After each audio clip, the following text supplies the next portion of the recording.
In this video, I'll show you how to add a logo in Webflow.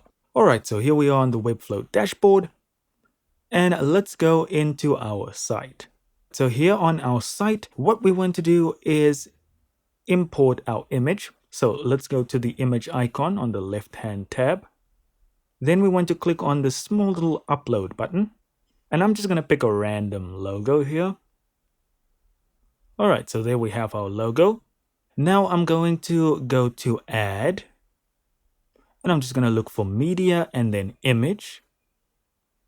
And now I'll have this little block here, and I'm just going to say replace image and select my Shazam logo. Alright, so here we have our giant logo.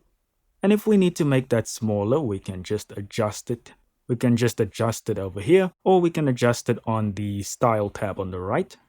And I don't want mine to be at the bottom. So what I'm going to do is here on the navigator on the left, I'm just going to click and hold on my image, and I'm going to drag it into one of my other sections. There we go. That looks much better. And again, you can adjust in the style tab as much as you want. Thank you so much for watching. Don't forget to hit like and subscribe, and I'll see you in the next one.